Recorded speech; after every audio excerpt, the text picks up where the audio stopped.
আসসালামু আলাইকুম। আসসালামু আলাইকুম। কালাম ভাই ভালো আছেন? হ্যাঁ ভাই ভালো আছি। সময় নষ্ট করি। ওকে, সমস্যা নেই।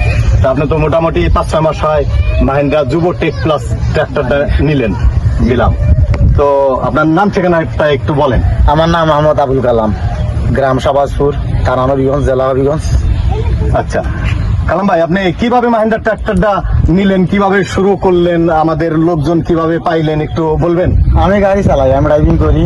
তখন আমি সব ধরনের গাড়ি চালাইলে পরে কোনো মনে হইলে আরাম পাইতেছি না, তখন একটা মাহিন্দ্রা গাড়ি চালাইছি। তার গাড়িটায় আমি খুব আরাম পাইছি চালানো। তখন সবুজ ভাই আমার পাইছেন, সবুজ ভাইয়ের লোক আমার যোগাযোগ হয়েছে, কোম্পানির লোক। তাই বললেন নতুন তুমি একটা বাইক কিস্তি একটা গাড়ি দেন। তাদের পরামর্শই এই গাড়িটা আমি লইছি। লইয়া আমি বর্তমানে লাভবান আছি। সব দিকে আমি আরাম পাইতেছি, তেলের দিকে, মোবিলের দিকে, চালানির দিকে, সব দিকে আমি আরাম পাইতেছি গাড়ি। এর মানে বুঝতে পারলাম যে আপনি অন্য ট্রাক্টর গুলা চালাইছেন, সেই ট্রাক্টর গুলা কিন্তু 200